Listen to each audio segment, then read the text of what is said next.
स्वागत है आप सभी का हमारे यूट्यूब चैनल में। आज हम देखने वाले हैं प्रेमचंद की प्रसिद्ध कहानी ईदगाह। यह कहानी हम दो भागों में देखेंगे क्योंकि लंबी कहानी है तो ज़्यादा समय का वीडियो हो सकता है। इस दृष्टिकोण से हम इसे दो भागों में देखने वाले हैं। जैसे कि सभी को पता है, एनटीए आजकल रचनाओं के अंदर से प्रश्न पूछ रहा है। उसी के आधार पर हम लाइन टू लाइन, पंक्ति दर पंक्ति रचनाएं पढ़ रहे हैं। क्यों पढ़ रहे हैं? क्योंकि आगे चलकर वीडियो के माध्यम से आपकी पढ़ाई बेहतर ढंग से हो जाए। इसी दृष्टिकोण को सामने रखते हुए इसी चैनल पर कहानियाँ पढ़ाना प्रारंभ किया है और अभी कुछ ही दिनों में कविताएं भी पढ़ाई जाएगी, जो कि इसी प्रकार पंक्ति दर पंक्ति होगी। यह ईदगाह जो कहानी है वह बाल मनोविज्ञान को चित्रित करने वाली कहानी है तथा एक मन में बालकों के द्वारा नैतिक मूल्य स्थापित करने वाली कहानी यह ईदगाह है। तो यह कहानी प्रारंभ करते हैं। कहानी इस प्रकार है। रमज़ान के पूरे 30 रोजे के बाद ईद आई है। कितना मनोहर, कितना सुहावना प्रभात है। वृक्षों पर अजीब हरियाली है। खेतों में कुछ अजीब रौनक है। आसमान पर कुछ अजीब लालिमा है। आज का सूर्य देखो, कितना प्यारा, कितना शीतल है। यानी संसार को ईद की बधाई दे रहा है। गांव में कितनी हलचल है। ईद गाह जाने की तैयारियां हो रही है। यानी कि जो उपवास रहते हैं 30 दिन, उस 30 दिन के बाद रमज़ान माह में जो मुस्लिम संप्रदाय के लोग हैं वह उपवास रखते हैं पूरे 30 दिन, यानी एक महीना। और वहाँ पूरे 30 दिन खत्म होने के बाद जो ईद आती है उसे रमज़ान ईद भी कहते हैं। वह ईद आई है और उस दिन सारा माहौल खुशी का है। मानो एक प्रकार से सूर्य भी नई रोशनी के साथ चमका है। उतना ही नहीं, पेड़ों पर, खेत खलियानों में नई तरह की एक रोशनी छाई है। मानो सारी सृष्टि जो है वह भी ईद की बधाइयाँ दे रही है। और वह सारे गांव में जो ईदगाह का जो मेला लगा है, उस मेले में जाने के लिए उस पूरे गांव में भी हलचल मच गई है। और सभी तरफ एक खुशहाली का वातावरण दिख रहा है। तो अगला परिचित है और सबसे ज़्यादा प्रसन्न है हामिद। वह 4-5 साल का गरीब सूरत, दुबला पतला लड़का, जिसका बाप गत वर्ष हैजे की भेंट हो गया और माँ न जाने क्यों पीली होती होती एक दिन मर गई। अब हामिद अपनी बूढ़ी दादी आमीना की गोद में सोता है और उतना ही नहीं, प्रसन्न है। उसके अब्बाजान रुपए कमाने गए हैं, बहुत सी थैलियाँ लेकर आएंगे। अम्मी जान आलाह मियाँ के घर है, उसके लिए बड़ी अच्छी अच्छी चीज़ें लाने गई है, इसलिए हामिद प्रसन्न है। आशा तो बड़ी चीज़ है और फिर बच्चों की आशा। हामिद के पाँव में जूते नहीं है, सिर पर एक पुरानी धुरानी टोपी है जिसका गोटा काला पड़ गया है, फिर भी वहाँ प्रसन्न है। यानी जो छोटा लड़का है हामिद के माता पिता नहीं है और वह एक मध्यवर्गीय निम्न वर्गीय परिवार का लड़का है और वह अपने दादी के पास रहता है। वह 4-5 साल का है, छोटा सा है। तो वो बच्चों का जीवन यानी एक प्रकृति के आंचल में रहता है, नैसर्गिक स्वभाव रहता है। तो उन्हें अच्छे या बुरे की कोई खबर नहीं होती है, या क्या बुरा क्या गलत, ये ऊंच नीच, अमीरी गरीबी, ऐसा भाव उनके मन में कतई नहीं रहता है, क्योंकि बच्चे तो बच्चे होते हैं। तो इसी प्रकार यह हामिद का वर्णन इस कहानी में बता दिया गया है। जो उसकी दादी है, उसके दादी का नाम आमीना है, जो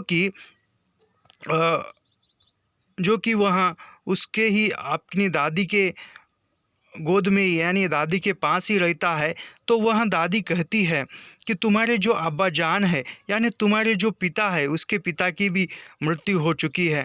यानी यहाँ पर दिया है जिसका बाप गत वर्ष हजे की भेंट हो गया, यानी वह अल्लाह को प्यारा हो गया या अल्लाह के पास गया या भगवान के पास गया, ऐसा अभी हम कह सकते हैं। ऐसा मर जाता है या निधन हो गया है। तो वहाँ उसकी दादी है वह कहती है कि तुम्हारे पिता जो है, तो अब्बा यानी पिता, तुम्हारे पिता जो है वह रुपए कमाने के लिए किसी बाहर गए हैं, और तुम्हारी जो माँ है यानी अम्मी है वह खुदा के घर गई है। वह तुम्हारे लिए प्यारे प्यारे खिलौने या कुछ नई चीज़ें लेकर आने के लिए गई है, और वह लेकर लौटेगी या लेकर आएगी, ऐसा वह उसकी दादी उसको समझाती है।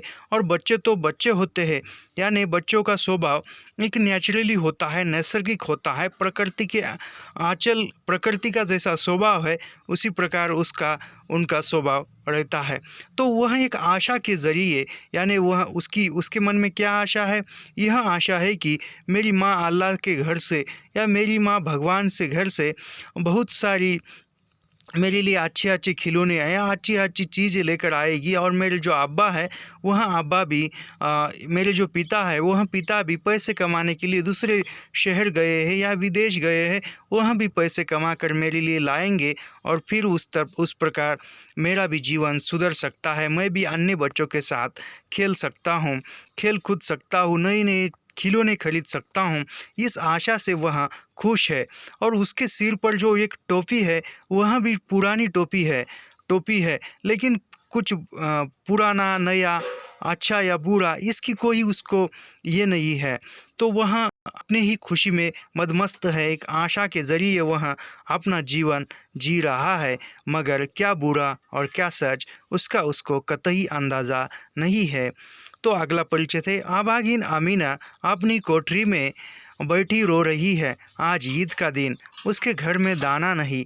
आज आमिद होता तो क्या इसी तरह ईद आती आती और चली जाती। हामिद भीतर जाकर दादी से कहता है, तुम डरना नहीं अम्मा, अम्मा मैं सबसे पहले आऊँगा, बिल्कुल न डरना। अमीना का दिल कचोट रहा है। गांव के बच्चे अपने अपने बाप, गांव के जो बच्चे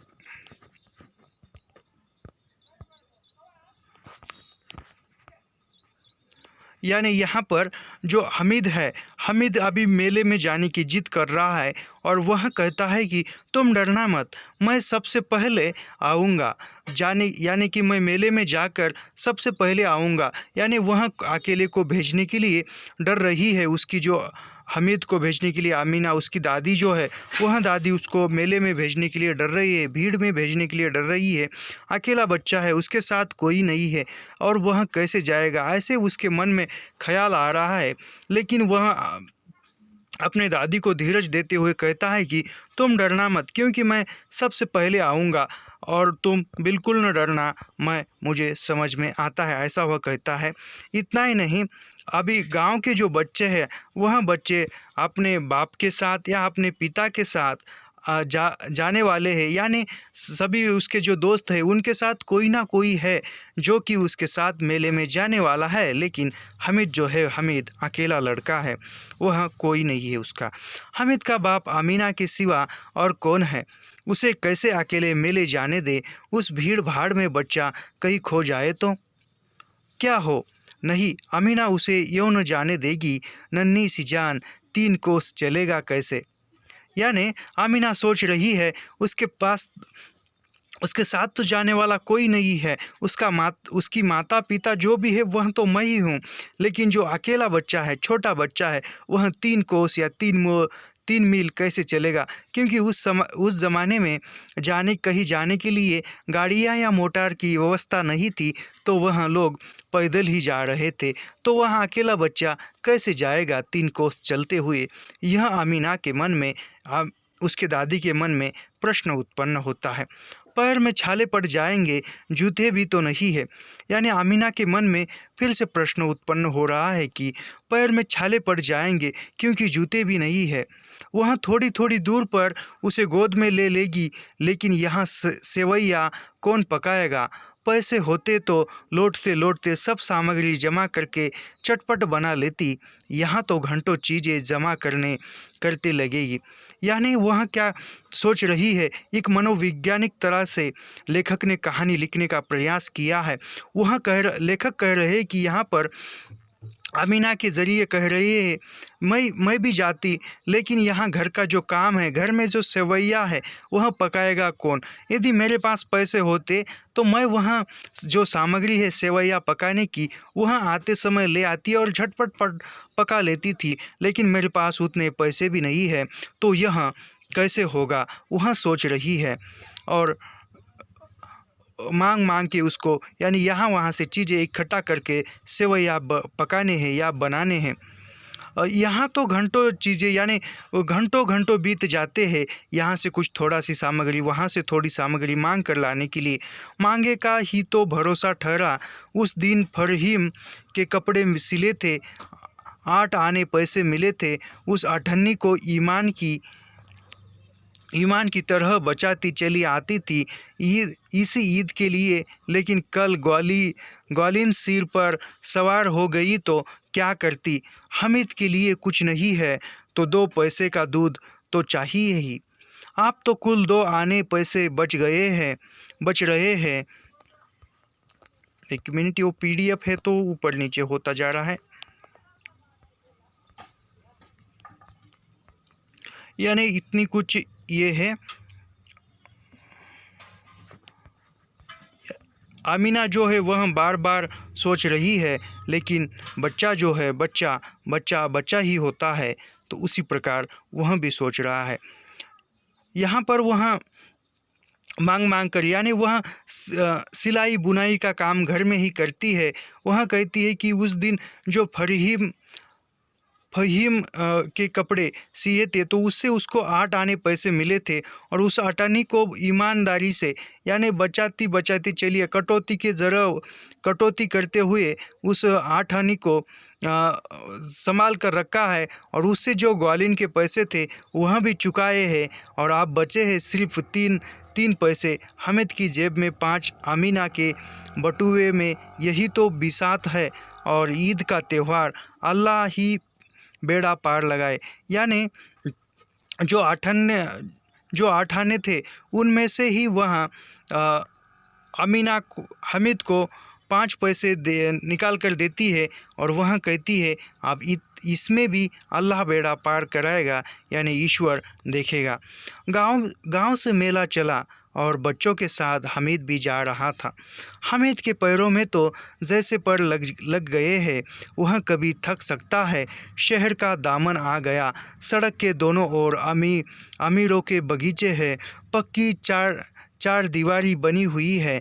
पेड़ों में आम और चिलियाँ लगी हुई है। कभी कभी कोई लड़का कंकड़ी उठाकर आम पर निशाना लगाता है। माली अंदर से गाली देता हुआ निकलता है। सड़क के वहाँ से एक फरगान पर है, खूब हंस रहे हैं। माली को कैसा उल्लू बनाया है।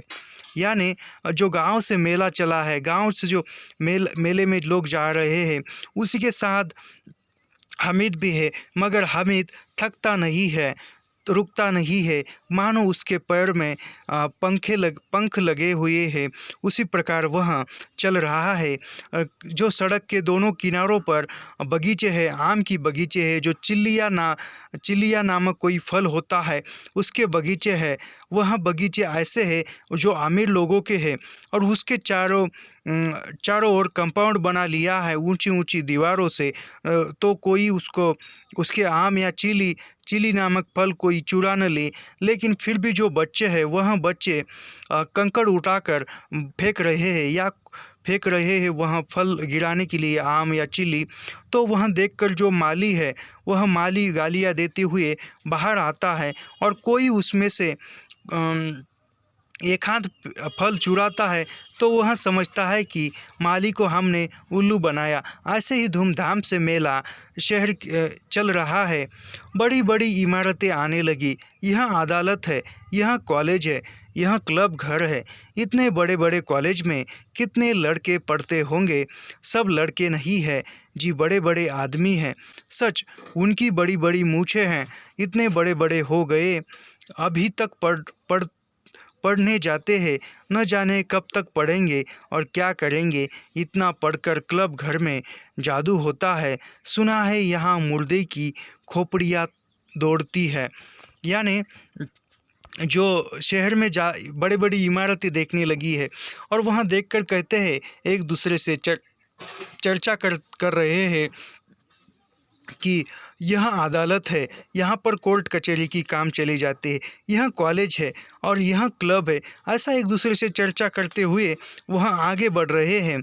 तो वहाँ आगे अभी कॉलेज में जो बड़े उम्र के लड़के होते हैं, उनकी दाढ़ी मूछें होती है, यह उन छोटे बच्चों को पता नहीं है और वह सोच रहे हैं कि इतने बड़े होकर दाढ़ी मूछें लगाकर दाढ़ी मूछें आई है, फिर भी कॉलेज में पढ़ने जा रहे हैं, पता नहीं कि कब तक पढ़ेंगे। और वह आगे सोचते हैं कि क्लब घर में तो जादू होता है, यहाँ मुर्दों की खोपड़ियाँ या जो मरे हुए लोग होते हैं उसकी खोपड़ियाँ वहाँ दौड़ती है।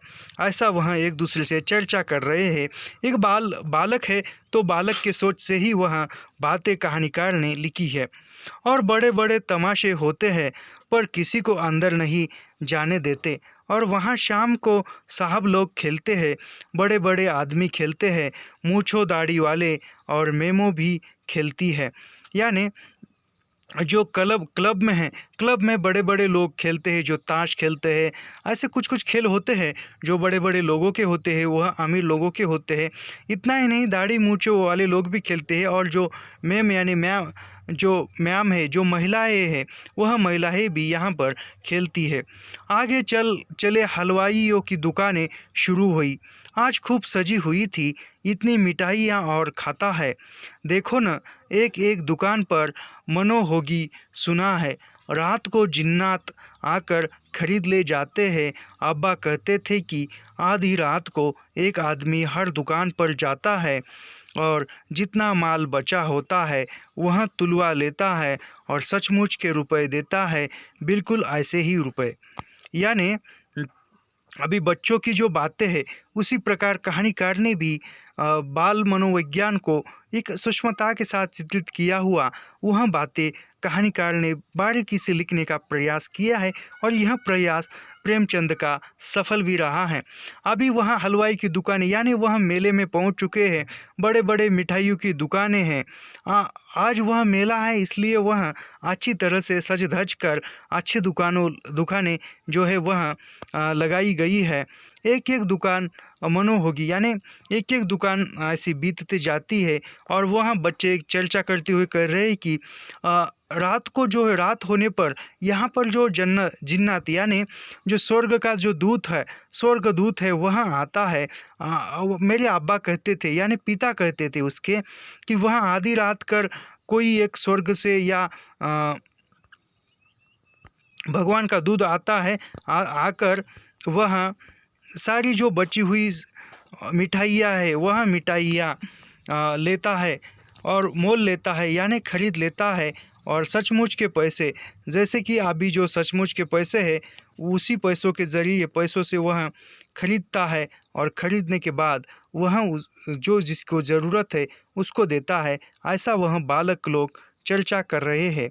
हामिद को यकीन आया, ऐसे रुपए जिन्नात को कहाँ से मिल जाएंगे। यानी जो उसके हाथ में जो पैसे हैं, ऐसे पैसे जो है वह जिन्नात यानी जो अल्लाह का दूत है या स्वर्ग दूत है, ऐसा हम समझेंगे। उसके यहाँ ऐसे पैसे कहाँ से आएंगे, ऐसा हामिद सोच रहा है। आगे चले, यह पुलिस लाइन है। यही सब कानिस्टेबल कवायद करते हैं। कैप्टन 5 हो, रात को बेचारे घूम घूम कर पहरा देते हैं, नहीं चोरियाँ हो जाए। यानी आगे जाने के बाद उसको पुलिस लाइन दिखाई देती है और पुलिस का जो क्वार्टर है, ऑफिस है, वहाँ भी दिखाई देते हैं। और वहाँ कहते हैं कि जो गाड़ी है वह पहरा देती है, जो सायरन बजाते हुए वहाँ चोरियाँ न हो जाए, इसलिए मोहसिन ने प्रतिवाद किया। जो मोहसिन जो है वह भी है, मोहसिन हामिद का दोस्त है, वह कहता है यह कांस्टेबल पहरा देते हैं अजी हजरत, यह चोरी कराते हैं। शहर के जितने चोर डाकू हैं सब इनसे मिले रहते हैं। रात को ये लोग चोरों से तो कहते हैं चोरी करो और आप दूसरे मोहल्ले में जाकर जागते रहो, पुकारते हैं। यानी यहाँ पर एक बालकों के ज़रिए प्रेमचंद ने कितनी अच्छी बात कही है।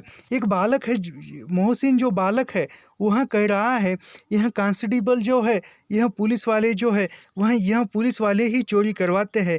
वह चोरों से मिले हुए होते हैं या चोर भी उनके साथ मिले होते हैं। वह कहते हैं कि तुम इधर चोरी करो और वह दूसरे मोहल्ले में जाकर पहरा लगाते हैं और पुकारते हैं जागते रहो। ऐसा वह कितनी अच्छी बात, यानी कितनी नैतिकता की बात यहाँ पर प्रेमचंद ने बालकों के ज़रिए बताई है। हामिद ने पूछा, अभी हामिद कह रहा है यह लोग चोरी करवाते हैं तो कोई इन्हें पकड़ता नहीं। मोहसिन उसकी नादानी पर दया दिखाकर बोला, अरे पागल, इन्हें कौन पकड़ेगा, पकड़ने वाले तो यह लोग खुद है, लेकिन अल्लाह उन्हें सज़ा भी खूब देता है। हराम का माल हराम में जाता है।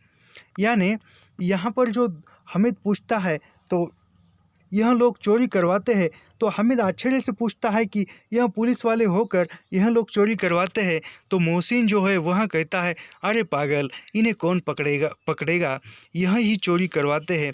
तो वह चोरी करवाते हैं और इतना ही नहीं, जो चोरी करवाते हैं और जो भी भ्रष्टाचार करके पैसा कमाते हैं वह पैसा ऐसे ही जाता है, यानी हराम का पैसा हराम में जाता है। यहाँ पर ऐसे बात चित्रित की है।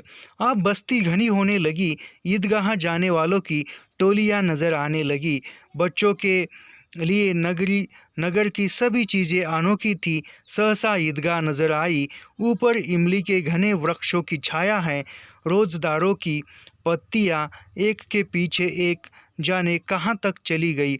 यानी वह अब मेले में पहुँच चुके हैं और जो शहर की जो बस्तियां है, शहर के जो नज़ारे हैं, वहाँ सब कुछ इस गांव के बच्चों के लिए एक नया नज़ारा था। वहाँ पर जो इमली के पेड़ थे वह पेड़ दिखाई देने लगे, यानी छायादार बड़े बड़े पेड़ थे। इतने ही नहीं, रोज़ेदारों की पंक्तियाँ, यानी जिन्होंने उपवास किया था उनकी जो पंक्तियाँ है वह भी लोग जा रहे हैं। नए आने वाले आकर पीछे की कतार में खड़े हो जाते हैं। यहाँ कोई धन और पद नहीं देखता, इस्लाम की निगाह में सब बराबर है। इन ग्रामीणों ने भी वज़ू किया और पिछली पंक्ति में खड़े हो गए।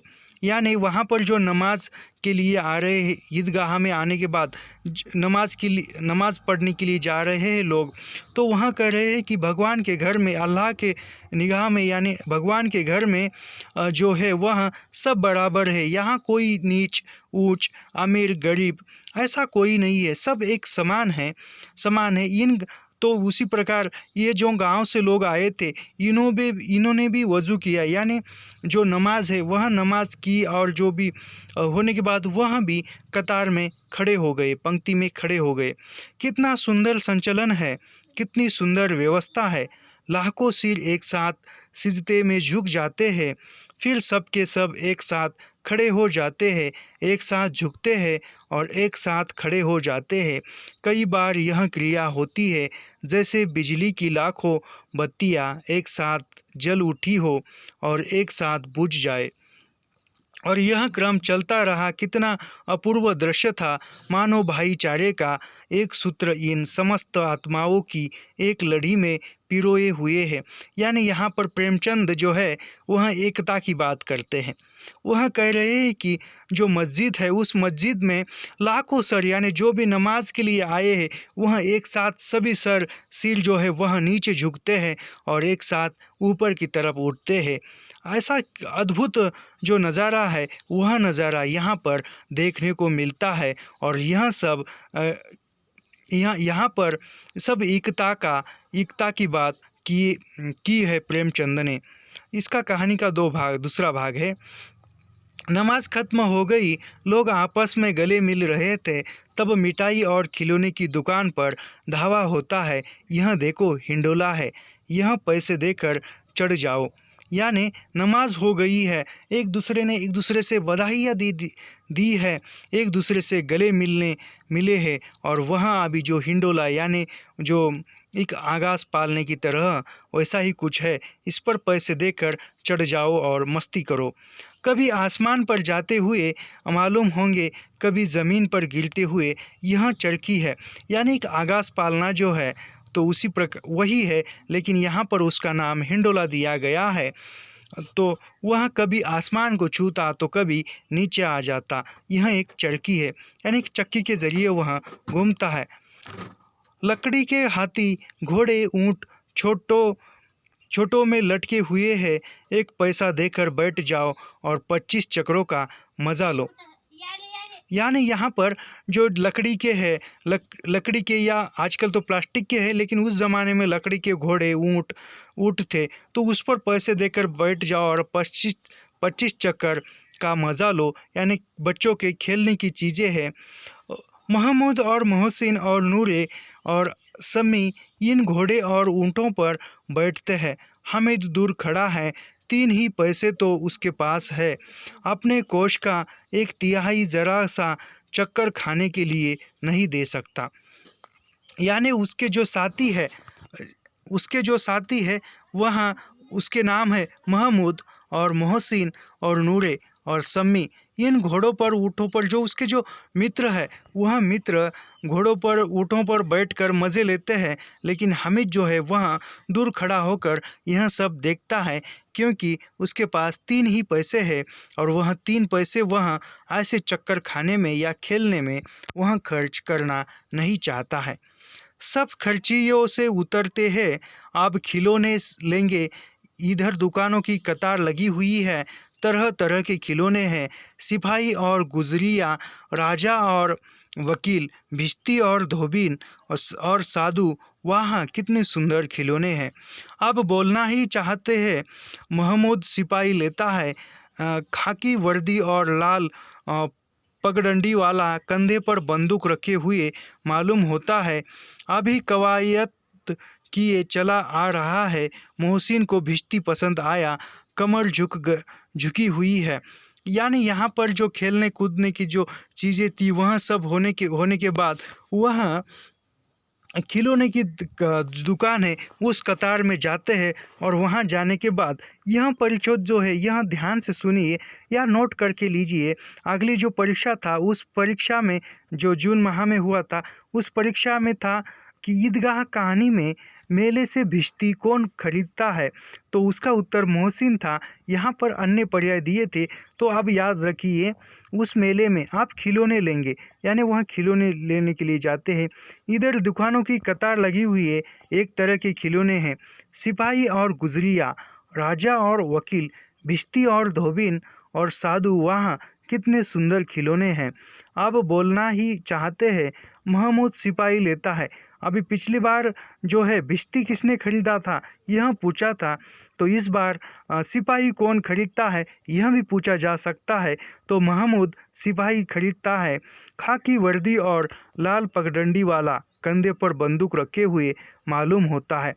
जो सिपाही है वह सिपाही वर्दी में है, लाल पगडंडी वाला है, कंधे पर बंदूक रखे हुए है, अभी कवायद किए चला आ रहा है, यानी जो तालीम है वह तालीम करते हुए चला आ रहा है, ऐसी उसकी मूर्ति है सिपाही की।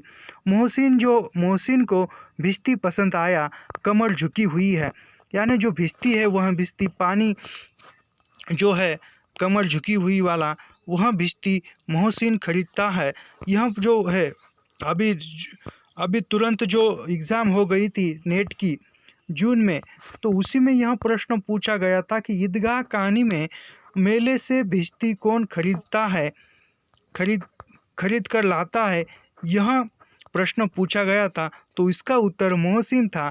तो आप याद रखिए, तो यह ऐसे प्रश्न पूछे जा रहे हैं, उसी दृष्टिकोण से हम आपके सामने ऐसी पंक्ति दर पंक्तियाँ कहानी लेकर आए हैं। ऊपर मशाक रखे हुए हैं, मशाक का मुंह एक हाथ से पकड़े हुए हैं, जितना प्रसन्न है शायद कोई गीत गा रहा है। यानी वहाँ पानी भर रहा है। मशाक यानी जो चमड़े का पानी भरने का एक साहित्य यानी एक ये होता था, तो उसको मशाक कहते हैं। और वहाँ खुश है यानी कोई गीत गाते हुए जा रहा है, ऐसा वहाँ लग रहा है। बस मशक से पानी उड़ेलना ही चाहता है। नूरे को वकील से प्रेम है, कैसी विद्वत्ता है उसके मुख पर। काला काला चोला नीचे सफ़ेद, अचानक अचकन अचकन के सामने की जेब में घड़ी सुनहरी जंजीर, एक हाथ में कानून का पोथा लिए हुए है। मालूम होता है अभी किसी अदालत में जिरह या बहस बहस चले आ रहे हैं। यह सब 2-2 पैसे के खिलौने हैं। हामिद के पास कुछ 3 पैसे हैं। इतने महंगे खिलौने वह कैसे ले? खिलौना कहीं हाथ से छूट पड़े तो वह चूर हो जाए, ज़रा पानी पड़े तो सारा रंग धुल जाए। ऐसे खिलौने लेकर वह क्या करेगा, किस काम के? यानी यहाँ पर क्या है,